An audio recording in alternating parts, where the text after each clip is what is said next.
Welcome to Call Your Hits, a Storm Riders Airsoft podcast.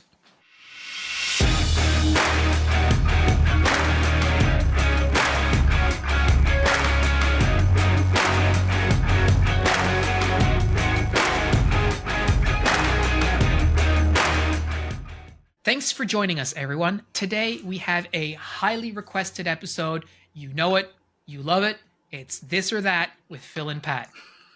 For those of you who might be new, this is basically an Airsoft Would You Rather game where we've cooked up some fun or maybe not so fun scenarios for us to talk about and see how we would respond, what we'd pick, etc. Very serious stuff, as you might imagine. Totally. Very mindful, very demure. So let's get right into it. And I'm going to hit Pat with one of my Would You Rathers, or one of my this or that's. So regardless of budget, right? So budget not being considered. Would you prefer... That's a scary sentence. Yeah, really, especially when it comes to Airsoft. But I digest. Would you prefer to only be able to do historical impression kits for Airsoft, so no contemporary kit, or only be able to wear regular civilian clothes with like Speedsoft kit? I think I'd probably have more fun with the historical. Like if I have a budget that I can do all the stupid things, like how historical are we talking is another important question. Well, I was mostly thinking about like GWAT would probably be the limit. So it has to be earlier than GWAT. So you could do Gulf War I if you wanted to, as an example. But it would have to be before then. So really historical, right? Okay. Yeah, I mean, like there's plenty of stuff in that category that I think would be really fun.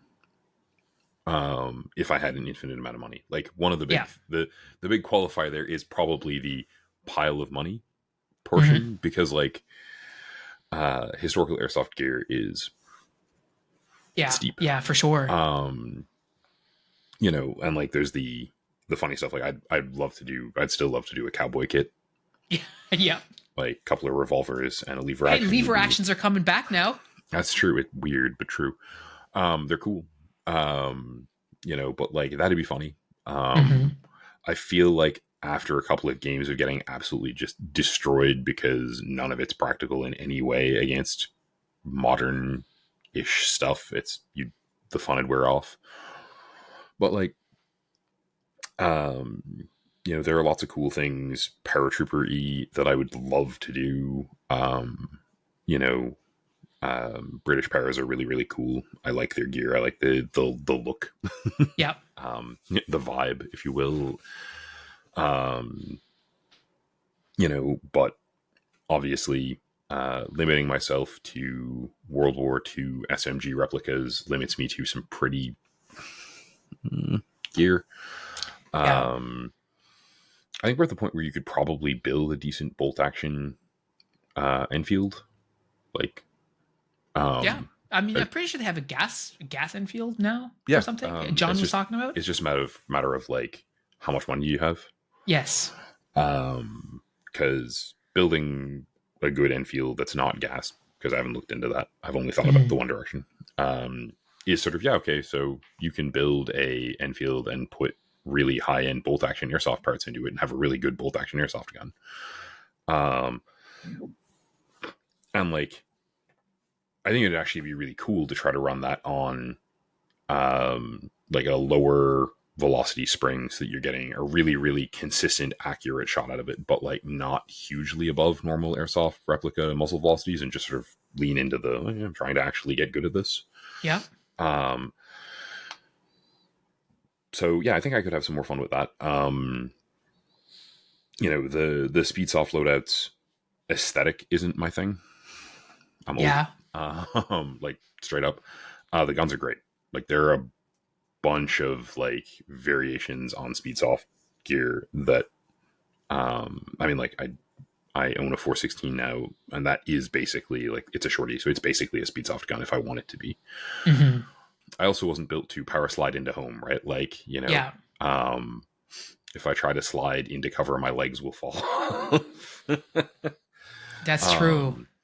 You know, and I mean, there's also the funny part of like, if you're talking about, hey, you have no budget, right? Like, you're playing with fictitious infinite amounts of money, then like, okay, can I build an airsoft 50? What do you mean? Can I build a 50 caliber replica? I mean, Because they I will. exist. Yeah, there you go. Can I make that like work and just in place it somewhere? Yeah, I mean, I suppose.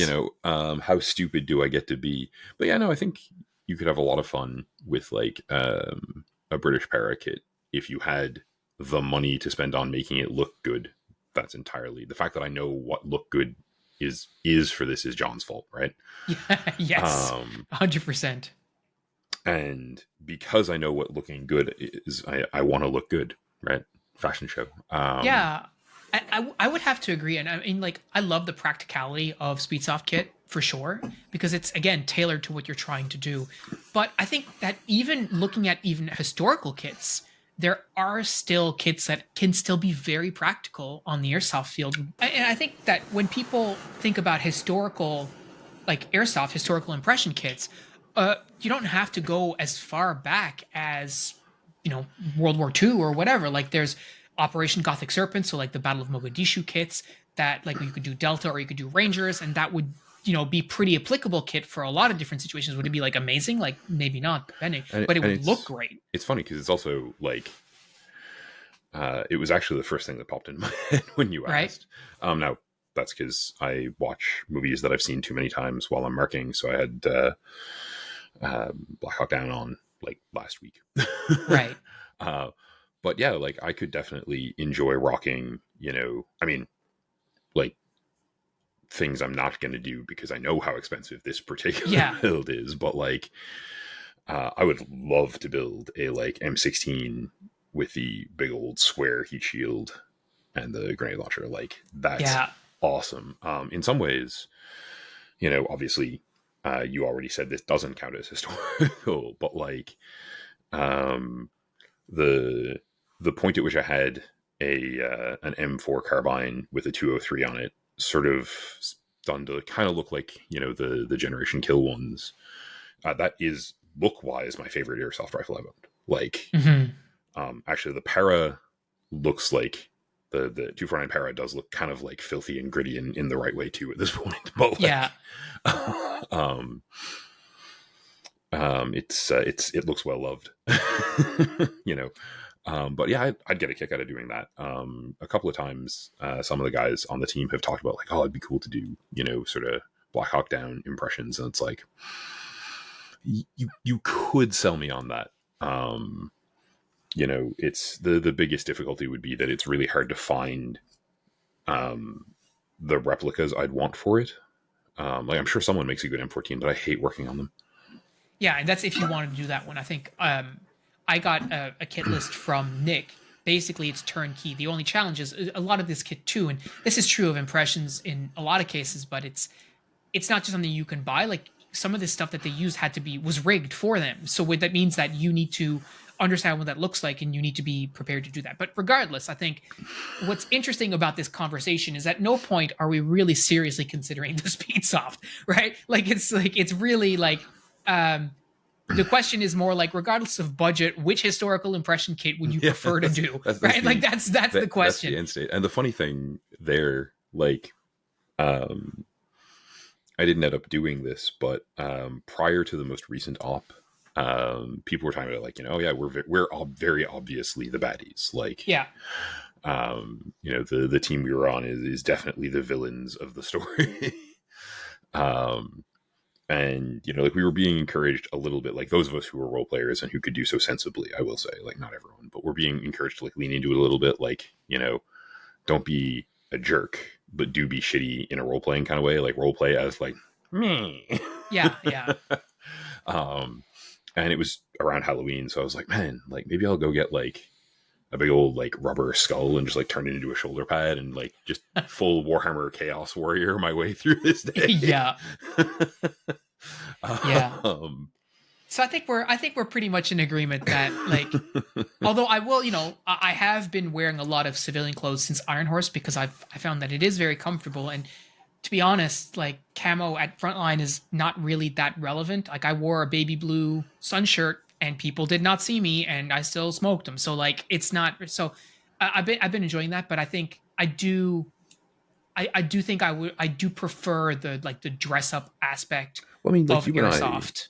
you and I both started out, um, like sort of cosplaying with this, right? Like, Yeah, for obviously there sure. to play, obviously there to like, to have fun and play airsoft. But there's no argument that our first couple of loadouts weren't like, nod to video game, or in your case, like just basically Canadian Forces for the first little bit, Yeah. like, and we both also fall into the LARPer side of airsoft stuff. So that checks.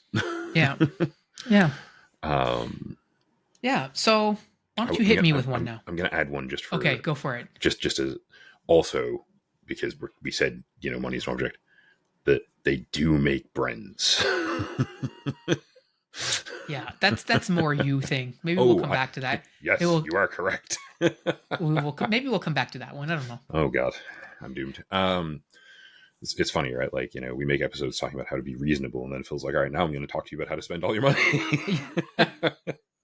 So, this one is, inspired by the summer, but like also by the contrast of where you traveled for Iron Horse versus here. So would you rather play airsoft in like a really hot environment or a really cold environment? Because now you've done both. That's that's a good question. Um, to be honest, I would probably prefer to play in the heat if I had to do it again. Oh, I know you could, like, you adapted really well to that, I think. I mean, I did. I think I did okay given where I was coming Well, like from. for a beast of the frozen wastes like me, Yeah. Well, like so, a couple of things. Like my hands get really cold, and there's nothing I can do to that I've been able to do other than physical activity to get them warmed up. But like even when I run outside in the winter, I hate it, man. I do it because I have to, and when I don't have to, I just get on the treadmill. And so as I think about playing airsoft and like I remember distinctly many years ago when we were playing like in the wintertime, like I could feel my motor getting hot and being like, I hate this, but I also kind of like it because my hands are cold. Like and that was just not something that I enjoyed very much. I think that for a really really long time, I would always say I prefer the cold to the heat because you can always add more layers. But with heat, there's only so much you can take off, and then you're just done. The reality of it though is that although that is true in terms of adding on layers, you can also learn to manage the heat, and that's not something I had ever really done before until the reality of Iron Horse was that it was going to be very hot. And it's like, okay, well, I have to take steps now to acclimatize for it. And yes, it was very hot. And yes, it was difficult. But the heat of the event did not detract to my enjoyment in the same way that just being perpetually cold does. that's And so legit. for that reason, I think and like if right now like I'm only toying with the idea of potentially playing a game this winter if the game is good enough, but the reality is like I don't relish that idea at all, right? Yeah, I mean, So um, it's also one of those things where like all of my good winter gear, because I do have decent winter gear, is non-camo, yeah. right? And it's not that you can't get good winter gear in camo. You certainly I can, or you can. can, It's just get like over whites or whatever. But it's like, I just like your extremities just get cold, man. I And like. it doesn't even get that cold here, right? Well, it's Imagine weird. like, It's weird because like like we have. Sapuli on the Discord who plays in Finland. Like, I you mean, know, okay, totally. I can't compete with that. I was gonna say like compared to some parts of this continent, I guess others, but I don't know as well. Like, I'd rather play in Ottawa cold than ours. Ottawa cold doesn't like seep into your bones and live there for the next 100 years. Like, definitely. it's a humidity thing. But I mean, I guess at -40, I probably wouldn't rather play in Ottawa cold. But like at -40, I'm not playing yours. No, Yeah, go you're away. not going outside. Yeah. Like, this is cozy pants and hot coffee kind of day. Yeah. um, Yeah. but Like if you were to say, hey, we will pay for you to go to back to Iron Horse in the same conditions that you played, or an equivalent game like Iron Horse at like a training facility that's exactly the same, but the weather is going to be the complete inverse, I would pick the hot one every single time. that's really interesting. And Like I would have bet on the other just because we're from a cold place. I guess maybe it's because I'm getting older, but like the more it goes on, the less and less and less I enjoy being cold. And to your point, I have good gear that can help me from preventing the cold, but I'm usually not wearing all that good gear at airsoft, right? Yeah, totally. For the the fashion show we were just talking about, like the impression, and just for the kit and etc. Like, I am excited about when I get the flick and I get that setup all ready to go.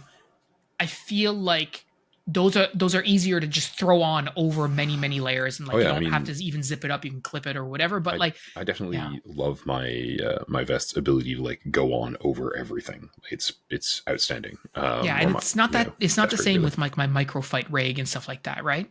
Even with plate carrier, like I mean, they're designed to go over your base layers, and it's all like you don't have to with the flick. You don't have to adjust anything. Just throw it on and buckle it, and you're done, right? So there's a fair amount of that too. But even still, like just the idea of my hands like being cold, I'm like, I just No, legit.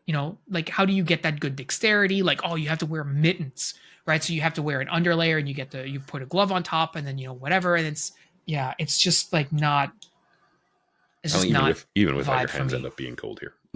Yeah. Like, So that's one thing I never had to worry about Iron Horse is my hands were too cold. Like I mean, getting too hot, there's concerns, but again, I feel like um, at least there you can sort of yeah. This is not to say, and I don't want to diminish that like really hot temperatures and like wet bulb temperatures that are like very high are absolutely very dangerous, right? Um, the temperature was not at that level at Iron Horse. Like we weren't getting to a situation where oh yeah, I mean that getting in the wasn't the. shade is not going to help you, stay cool. But yeah, again, I would take that every single time. So now here's for you coming back to your brand question. So when it comes to full auto, you can either have an HMG, so a heavy machine gun, or a submachine gun. LMGs are no longer on the table. Oh So the man, HMGs that you can have, you're talking about like an MG36, you're talking about a Mark 240 Bravo, a Mod Deuce if you really want to pick heavy. Like it's heavy machine guns only, or submachine guns are the only ones this you can is. use full auto. What are you doing? I mean, like this is brutal because I like small guns so much, you know, um, and like um, I still think it. It's not a thing that's likely to happen because they're so impractical for every purpose that I have. But like, I'd love to own an MP5K. Like, they're just super cute.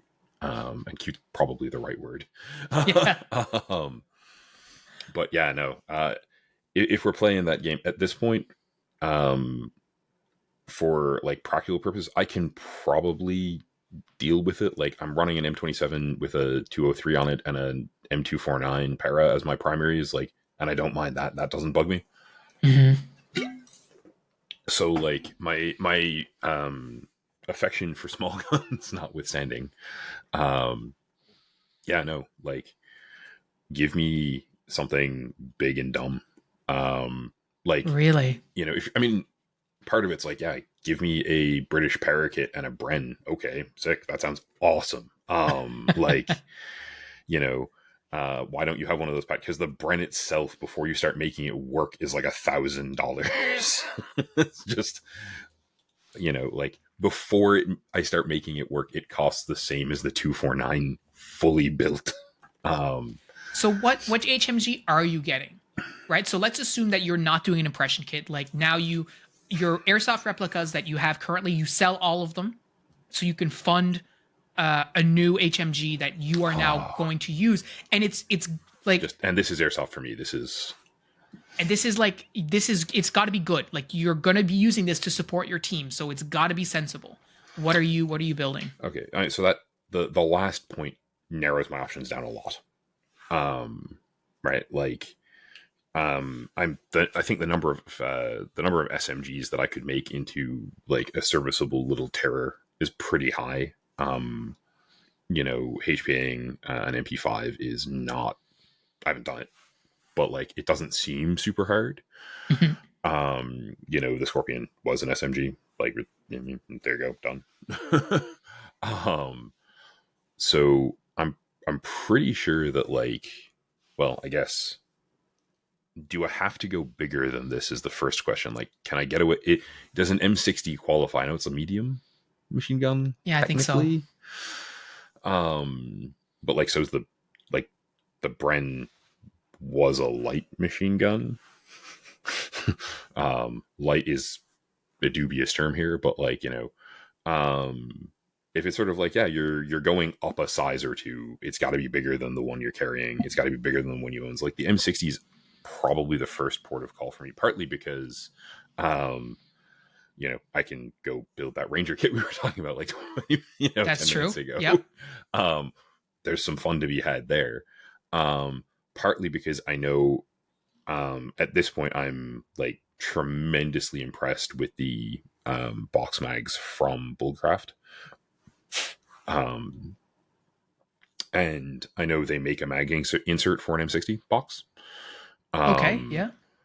And likewise, I know that you can HPA an M60. So at that point, it's like, well, okay, so get me. I don't know. I'd have to go do some research, but like figure out a good, solid, rock solid. This is hard for you to beat up the body M60. Get the parts, do the thing. Seems like a pretty reasonable approach. Whereas I don't have the impression that like building a good Bren is achievable without like enormous headaches and probably access to like our Discord and some 3D printing. Yeah. I mean, if I sold all of my guns currently, I'd have enough money to do whatever I wanted in terms of like making it work good. But like, I think I don't know if there's a fusion engine for an M60. I think you can get a fusion engine for an M60. Like, I think you can buy an M60 and get the drop-in fusion engine kit in it. And then probably still pick up like an aftermarket hop-up unit and everything. So I think that's the achievable version, and like that's still humongous. Like the Frontline had an M60 at one point while I was working there. That was just like, this is a big replica. Wow. Okay. And like the Bren's longer, I think. This is a weird one. Like my mental game on the specs of these is not as good as I would have thought it would be 5 minutes ago. Oh well. But yeah. Just on the like, yeah, we can actually do this. I'm not sure. Like, I don't even. Is there a 240 Bravo for airsoft? Like, can you buy an airsoft M240? I'm pretty sure. Yeah. I think Yikes. Jeremy at when we were at Iron Horse, Jeremy, one of the operators, I think he was running a 240 Bravo. Send me pictures. Which I think, I'm just, I'm going to Google it right now because yeah, man, I think inquiring that minds need to know. I think the M240 Bravo is properly called like a medium machine gun or a GPMG, like a general purpose machine gun, and not technically heavy. But let's see, Mark 240 Bravo. Yeah, it's a medium machine gun. So technically, what I'm asking you about, I'm saying a heavy machine gun, but like a heavy machine gun would definitely be more like an M2 Browning or something like that. Yeah, like right? I don't think we can. Yeah, I mean, so probably medium machine gun is probably the like, direction we're gonna go. I'm a Gronk, but like I'm gonna have to go do some squats if you expect me to carry like a 50 caliber around. It's not the squats I'm concerned about. It's probably your lat raises and your arm extension, right? Because they're just absolutely gargantuan. Really, I'm gonna have to get some sort of powered armor to mount it to. Like some sort of exoskeleton. I am not strong enough to Gronk that. But yeah, I feel like I could deal with an M60 or 240. Like, I definitely. I mean, airsoft is one of those things that reminds me that I need to work on my fitness anyway. But I think that if it was like, yeah, this is your airsoft gun and you're only ever carrying it. And we're going to pretend that the field that we play at doesn't have rules that prevent you from using it some of the time. In some circumstances, yeah, like I think you could build one of those that's, comparable to what I'm running, but with a longer barrel. Like realistically, I think that what I'd end up with is something that probably would end up shooting with sort of comparable accuracy to the M27. Yeah, I would, I'd probably go and combine the two questions that I asked so far, and I would do like a Vietnam like CAG or Oh SEALs yeah, or whatever it was, totally. and then do the M60 on top of that, right? And just blend the two together, and that's it, Yeah, I mean, like right? at that Like go point, full Rambo. why not, right? Like Yeah, in the summer here, if I end up wearing a tank top in the summer here with an M60, that's other people's problem yeah, in every and I way. and like I would have to do it like absolutely farb, like farb o'clock. So like doing the tiger stripe that they probably didn't wear, And and not the I red don't do. bandana that they definitely didn't wear, Yeah, or exactly. just And like not no jeans, which they probably did wear jeans, like denim for sure. oh yeah, well, Like yeah. it's. I feel like we're now like cosplaying Catachans from 40K, Yeah, exactly. Yeah, exactly right. That's and the like, direction we're going. I'm like, if that's allowed, then like I don't know, 3D print me a heavy bolter. Yeah, there you go. Problem solved. All right, you go now. So um, this one's I guess a bit more practical, but like, hey, so now that you have spent a bunch of time running both working fairly well, um, would you rather have a longer or a shorter replica? Because like I know for a long time you were like, yeah, it's Mark 18 o'clock. I want the shorty. I want the Yeah. Um I think for a long time I was afraid of the longer replica. I mean, when I had a scar, it was really, really long, and I did find it a hindrance a lot of the time. But also, you But also it, made the scar pretty long, like, I did, and and not in a critical way. Just I also did not. It was not very good. Like it was very powerful for no reason. It ultimately, I don't think it was that great. Whereas now we have replicas that are extremely accurate, that are also very short. Right? You can get a Mark 18. You can get even a 249 that doesn't have a super long barrel. You can get those extremely accurized, right? And I'm the pretty happy longer with mine. Yeah, barrel, like yeah. And the longer barrel isn't really as essential for that accuracy, right? So I think ultimately where I'm at right now, and I have been toying with this idea of like, do I actually want a shorter barrel? Because I could make mine shorter. There's an extension on my barrel currently, yeah, that helps. on the outer barrel, so I could conceivably chop it down. Yeah, Um, it's a very and inexpensive modification to make too, right? It's really just like yeah, pull that off and buy a barrel. I don't think I would ever go all the way back to how short the Mark 18 was. I don't think that's necessary. I like having like a full length M4. I think that The is sort of probably the ideal length for me in terms of inner barrel, like diameter. Well, not diameter certainly, but length of the inner barrel, voluming correctly with the Kythera, like all that kind of stuff. I think that's that sweet spot. I probably am a little bit longer than I realistically need, but I also don't think it's detrimental. I have no problems manipulating my replica. However, if I were to slap a suppressor on there, I do think it would look cool, but I also think it wouldn't be as effective. So to answer like your question, I definitely feel I would lean on the side of shorter rather than longer these days. I personally like it's part of the reason I'm asking. Part of the reason I find it an interesting thing to think about is Steph's little 416 is beastly, and Mm-hmm. that has like it can't have more than 300 millimeter. It's probably a 270 something, Yeah, 260 and something. an S Like hop. yeah, right. And it's just like and it's not the it is. I don't think it's as accurate as like my M27 over the longer distances, but like for Mm-hmm. most of what we're doing, it's probably excellent. Yes, yeah, Um, definitely agree. and like that's not really even meant for as food for thought so much as just like I'm curious. Where are you at with it? Yeah, and I've been, like I've been toying with the idea of if I can get my barrel where I want it to be in terms of accuracy, do I want to put an LPVO on my replica, right? And now that I'm going to be going like macro kit, maybe I do look at the LPVO and sort of start looking at how feasible and how useful that would be, because I do want to be able to engage at longer ranges. There's no question.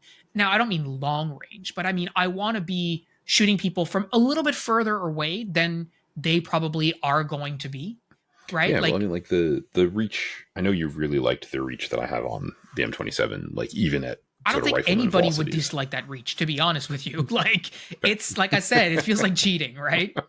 It's true, it does the thing. Yeah. Um, oh, just because it hasn't come up yet, and I find this funny. And this is sort of a space to talk about entertaining things in airsoft and in airsoft kits. I realized that having the shower shells and the 203 on it means that if I'm running it as a DMR, I actually have something I can shoot at people at close range. Oh, that's a good idea. Yeah, that's see now you're thinking with portals. This is Pat does practical airsoft. Yeah. But yeah, that longer range, I mean, it's obviously it's useful, right? If you are shooting further than they can shoot, like that's an advantage for you. And I don't want to be like 300 feet away, like sniping people. That's not really my interest. But I do want to be like, okay, I'm in a piece of cover. I can see someone. They're 150 feet away, and I'm reliably hitting those people. That's sort of where I want to be. Totally.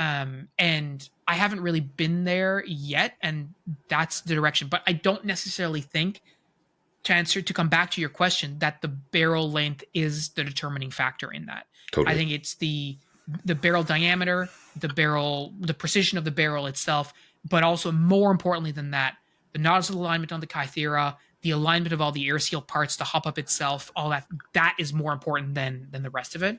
And I haven't been able to get there, but hopefully since with the modifications not modifications, but the servicing that Jason did to it, so Chris could run it, it should be in a place where it's pretty accurate, maybe except for that last little bit, the last like 5 feet, 10 feet of flight, right?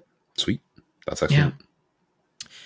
So, I mean, I would ask you the same question, but I think I already know the answer. Because you've talked about your M27 and stuff. I think you probably lean more on the side of the long, right? So like part of it's the practicum of just like there's nothing you're going to hand me that's really going to pose me manipulation issues because my arms are long and noodly. Like, yeah,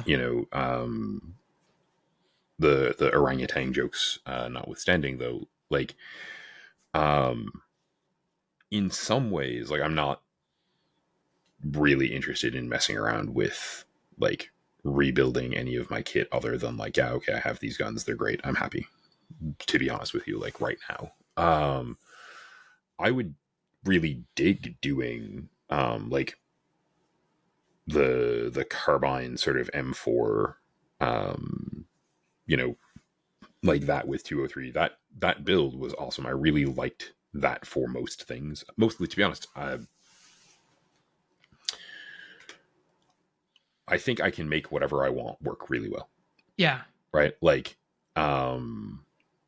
so at this point, because of the parts I have, it means that basically anything else is just like I need a barrel and a shell.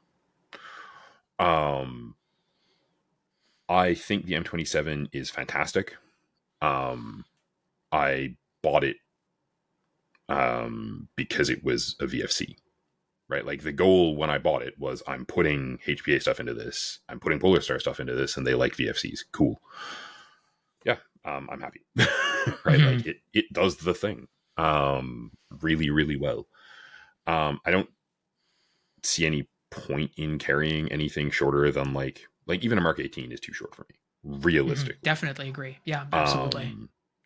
And like that's weirdly an ergonomics thing in the sense of like I actually want more out there to grab onto than a Mark 18 gives me. So going much below a carbine doesn't seem really useful to me. Yeah. Like anything where I'm doing like really, really close stuff. That's what grenades are for. And I don't mean the 203 kind. Yeah. But like I have a sidearm. If I'm close enough to people that I'm like concerned about weapon length manipulation in CQB in our current play environment, that's exclusively the closest parts of the village. And I'll just use the sidearm because I don't really want to shoot someone point like 10 feet away from you with a rifleman velocity gun for that field either. Like that feels kind of mean. I'm not saying it's unsafe. It's just sort of like I'd rather that's do fine. the other. So given that there's absolutely no practicum to it, yeah, I'll stick with the M27. If you were like, hey, you can buy whatever shell you want to put it in, I would think about putting it back into that sort of like, again, generation kill-esque. Or honestly, the, M16 A2 with the 203.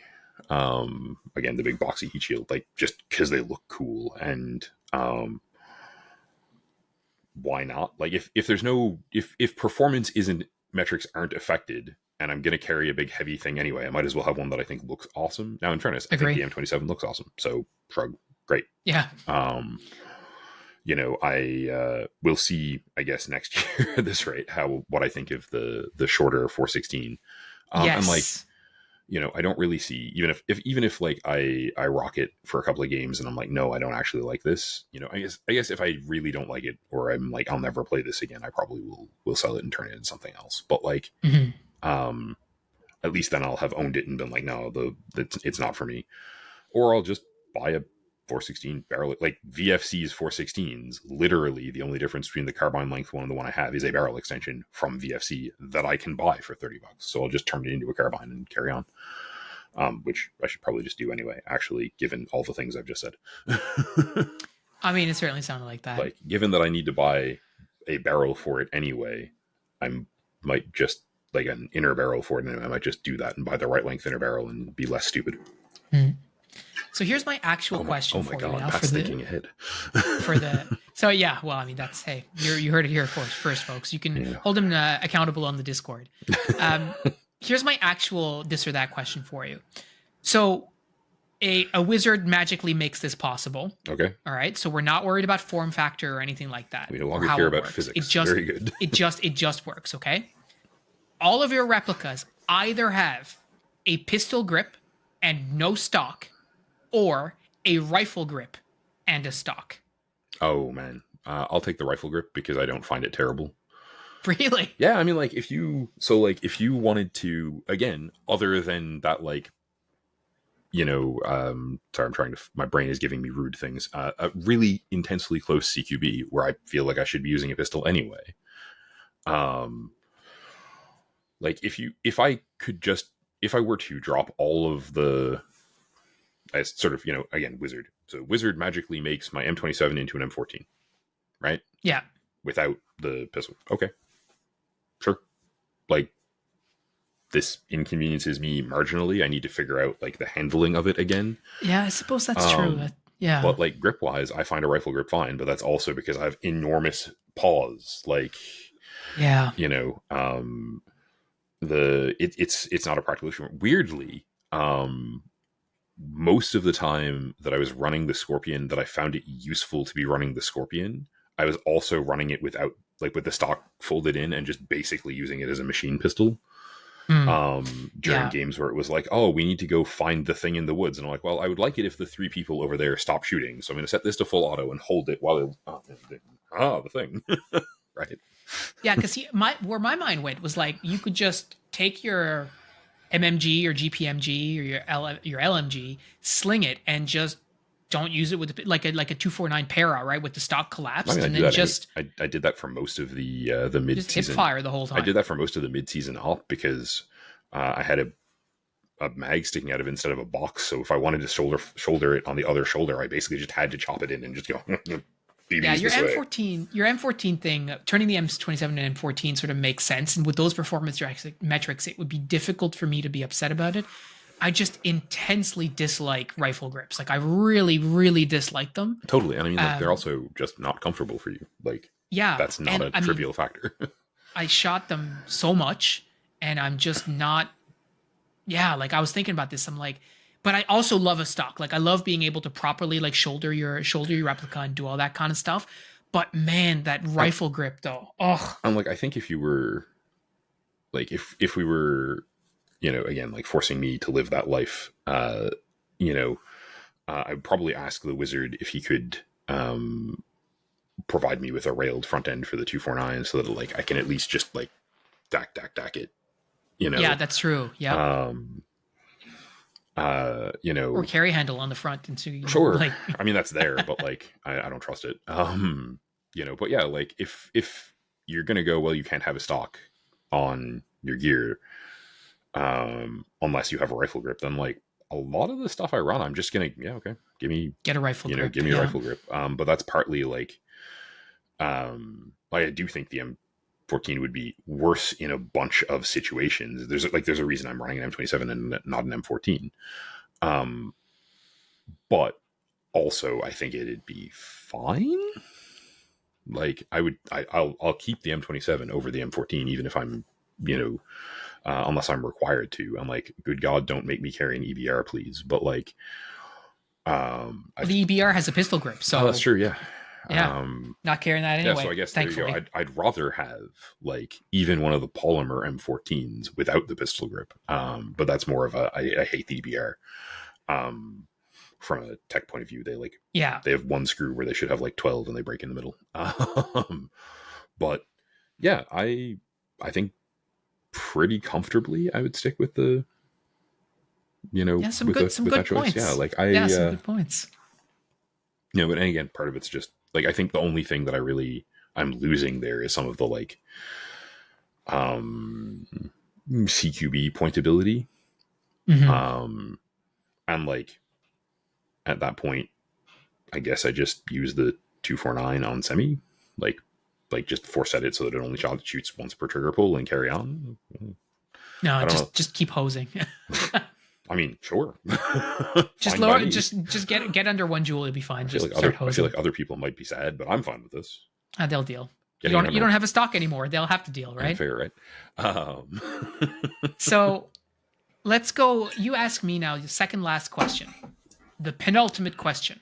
Dun, dun, dun. So my second one, or my second last one rather, is actually a follow on to the previous one, because I sort of thought of them both at the same time and was like, I kind of want to ask. So, having asked about short or long, so you've run HPA for a couple of seasons now. You've run batteries forever. I'm pretty sure you ran a battery at Iron Horse.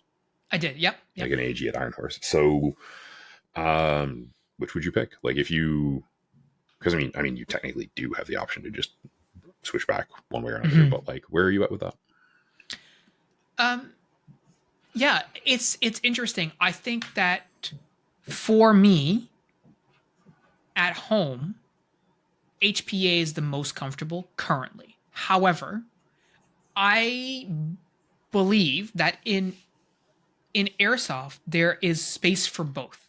Totally. And I think, like, just as an example, at Milsim West Volga Flank, Sam and Nick played. Sam was a light machine gunner, a squad support weapon, whatever you want to call it, and he ran HPA.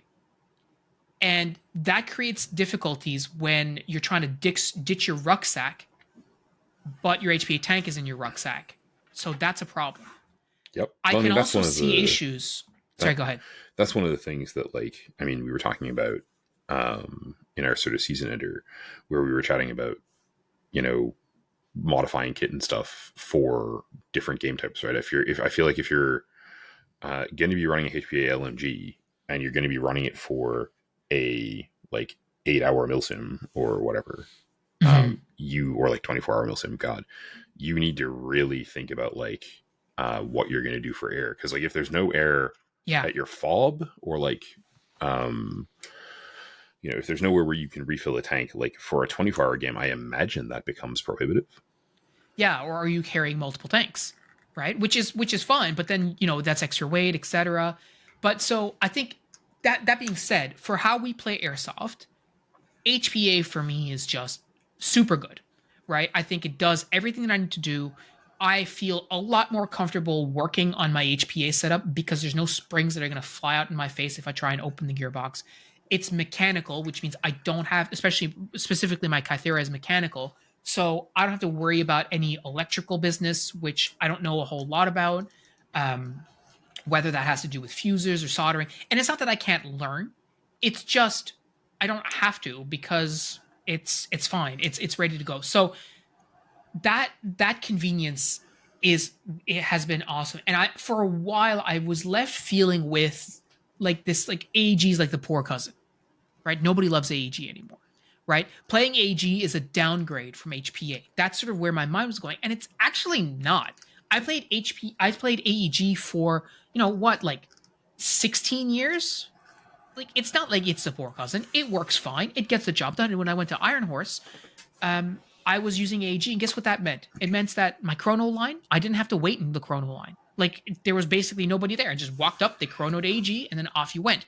Meanwhile, people were waiting hours and hours to get chronoed on HPA, right? So that's one thing. And then the portability, like, it's much lighter. right? You don't have any hoses, and the hose is not an issue, right? There's lots of ways that you can manage having the hose and stuff, and it's not a problem until it is, right? Do you have a spare? I have a spare hose. I know you have a spare hose. If you don't have a spare, well, what happens if you get a puncture, Yep. right? Or if it gets, this happened to me, while I was learning HPA, you're crawling around and your hose gets unhooked. You don't notice, you come up on target to shoot someone and you're not plugged in anymore. That kind of sucks. Yep. So there's pros and cons to Bad both, times. right? But for what we do here in St. John's, thinking about Frontline, thinking about the community games that we play, and there's very little reason not to be running HPA. In terms of just functionality, like budget and stuff is a completely different conversation, which I'm not really we're talking about right now. But it's just very convenient. There's air everywhere. It's very accessible. You can just, being able to come up to exactly the energy that you're looking at, the muzzle energy you're looking at. You want to shoot 1.52 joules? Great. Go ahead and do that.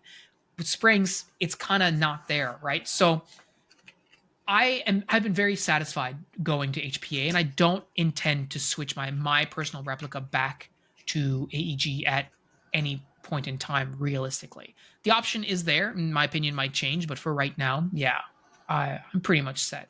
And I'm pretty sure, given by the number of HPA guns that you're constantly building, you're in that very same camp. Like, I don't imagine you going back to. Sorry. I just let me close this tab I have opened, looking at HPA engines. Yeah. But it's also, I feel widely accepted by our community that I'm a lunatic. Indeed, you are. Yeah. So I'm going to ask you my final question, which is, you have to cut 10 pounds from your kit, or you have to add 20 pounds to your kit. And the reason I say 10 and 20, just so we're clear, is because it is a lot harder to, you can't cut 20 pounds off your kit. You're not carrying 20 pounds of kit, right? So it becomes a lot harder, right, to cut more and more. But 20 pounds you can add on. So that's why I did 10 and 20. So cutting 10 is not from what I'm currently running, wouldn't be too bad. What would you cut? Sidearm, holster. Okay, so that's 1 pound, 2 pounds. The 6 extra mags that I've been carrying that I probably don't need, that we talked about previously. Okay. And now we start doing the mean things where it's I guess I get rid of the 203. Yeah. But it's one of those I need to weigh things literally to figure out a good answer to that. Adding extra stuff is easy. I'm not necessarily convinced that it's a good idea. Really, I'm more on the working to take less stuff because I am inclined to take more. Mm-hmm. But 10 pounds is a lot. Yeah. Right? Yeah. I think I'd get a decent amount of mileage out of if I'm trying to do the cutting option, out of swapping my big ass hiking boots for trail runners, what you've done. I feel that's going to save me a pound or two. Yep. Yeah, the question starts to be okay, how far can I get it down before I have to ditch the actual required stuff? Because 6 mags, M27, line, tank. I can probably put the tank in something that's not as big as the backpack I'm using. Okay. And a radio. Everything else is probably non-essential. I would include your iPro and your Delta mic in that. Oh, sorry. Yeah. Yeah. 100%. But I also I'm pretty sure the iPro doesn't weigh enough to that's to fair, measurably influence this one way or another. It's oh man, you're down to 9 point, you've got 9.578 pounds, take off your Delta mic. No, I'll go get the other. If the choice is, fine, I will go put the 20 pounds. Do you want to just put a 20-pound weight in the backpack? Sure. Good enough. So sidearm, holster, swap out some boots, get rid of some extra mags. I think at this point you're at 4 pounds. Yeah. I'm not sure. The 203 is giving me a couple. Like Oh yeah, definitely the 2 or 3, is and giving then the me a couple. backpack as well, because your backpack is a little bulky, You right? know, So let's call you at like 6 pounds right now. and I mean, at that point, I don't think we can take it down anymore. Like, because at that point, I'm Sure. wearing There's like, sure, I'll play Airsoft. I'll do the John. I'll play Airsoft in short shorts. Like, just linen pants. you know, everyone will be fine with Pat in short shorts for Airsoft. I'm sure. What about your red dot? You mean my variable optic? LPVO. Yeah, no, Yeah. you can have that when you pry it from my cold dead hands. I will put the 249 in the backpack and carry that as your extra 20 pounds, sir. Switch out to AEG for the extra weight from the tank and the line and the Oh, reg. no, the gearbox weighs more. Does it? Definite. Then the tank, line, reg, and whatever is in your M27 right now? There's no way it weighs like enough less to be meaningful. Like, okay, I'll give it to you. Convince one of the guys. X to doubt, but I will give it to Convince one you. of the other guys to buy an M27 AEG, and we'll weigh them. Like, I've already swapped the 416 fat ass stock out for a lighter, smaller one. Get rid of your sling. Save like a half an ounce there. No, like we're at this point we're at like the things I've described are the maximum, and otherwise I'm just putting like 20 pounds of sandbags in my gear. Like, I guess that's what you're doing. Yeah, it's 20 pounds going into your kit. And like, there's a possible world where the 20 pounds of extra stuff starts being like, okay, fine. Like, we'll carry some useful stuff. I don't know if I can put 20 pounds of like regular Saturday game useful stuff in my kit either. Like, yeah, I don't know that my kit even weighs 10 pounds, to be honest. Like, it's so trim right now. Like, I'd have to ditch like my helmet, and I don't think I would get there. So I would put the 20 pounds on. I think I'm probably going to end up putting the 20 pounds on shortly, with the flick and all that. Get one of those 12 M203 grenade belts that I sent you the other day that you were like, no, Pat, no. Yeah. Like, yeah. There you go, and fill it there. That's some poundage. That'll give me some weight, and like, we can sort of pretend those are arguably useful some of the time. But like, yeah. All right. So next time we play, I'm just gonna throw some plates in your backpack. That's gonna happen. See how you like it. I mean, you've got a plate carrier that's just like the carrier with nothing. I think that'll got the just an armor vest that'll take the plates. Yeah. And I'll just slap that on under my chest rig, like, and hate it. I've still got the training plates too. You can put that on. Yeah, great. Like, they'll come back sweatier than they've ever been. I highly doubt it. All right. But you get the final question today, my friend. Let's hear it. So now I want to ask you just like bad questions about training plates. I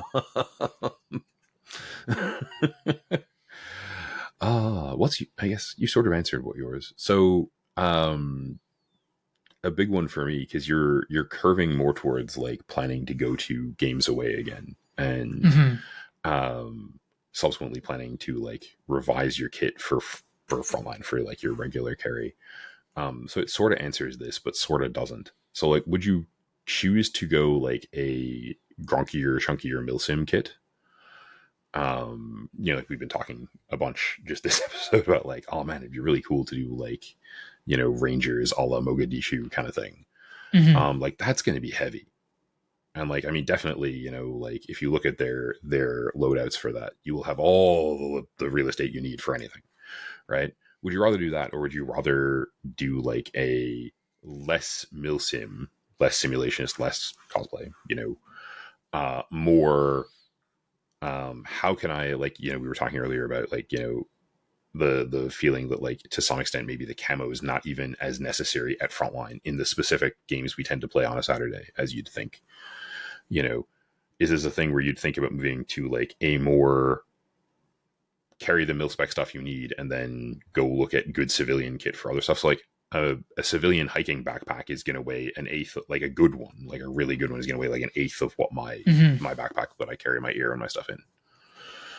Yeah, it's something that I've considered for sure. I think though, especially if you think about the milsims that are like Milsim West, or like even the ones in Canada, like Battle Dwarf Productions or whatever, right? Like they have uniform requirements, right? So using something that is not camouflage, that is civilian, is largely not going to be okay.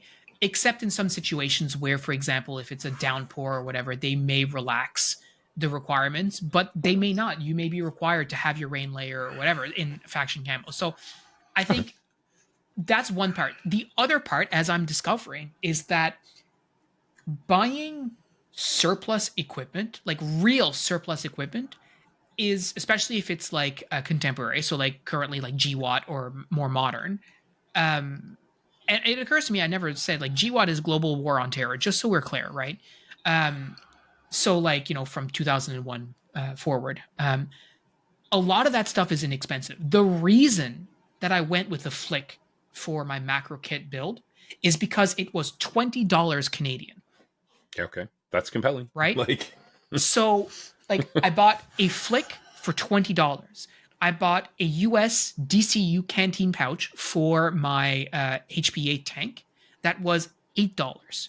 I bought a general purpose, like a sustainment pouch. It was $7, right? So, when I think about building out these kinds of kits, yeah, I mean, like, especially for me, like practically right now, not knowing if I'm going to love it or not, let's spend the least amount of money possible. well, and like, I'm reasonably comfortable saying that like you're not gonna have a problem quality, like materials quality wise, with the Flick, which is funny because like I absolutely swear by my MAV, but you can literally staple a zero on.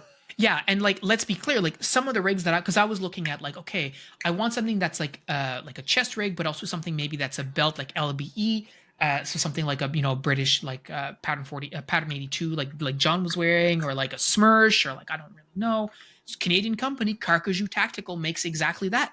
It is $800, right? So Damn. like at some point you have to, like, if you know exactly what you're getting in for, then that's something. But so I do like the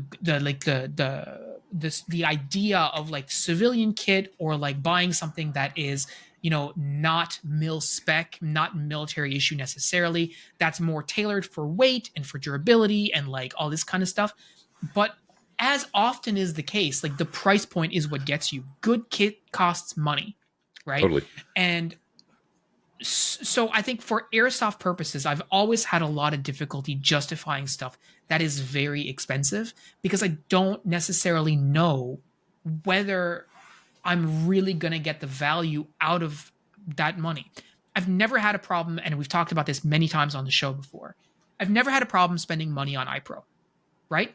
Why? Because you only have two eyes, right? So you better buy the best stuff that's going to work for you. Now, as it turns out, you don't necessarily need to do that. You can buy some pretty inexpensive stuff now that works just great. But that's, like you got guys rolling around Pit Vipers and whatnot that are very expensive. They don't have to worry about their iPro. Totally. Same thing for you with your Oakley M frames. Very expensive, Worth but it. they're worth it, right? And like you always will get your money's worth, in my opinion, out of personal protective equipment. Totally. And it's funny because right? at this point, like I've played enough with cheap guns, like including at games where it's like, yeah, hell, I'll just use whatever you got. Sure.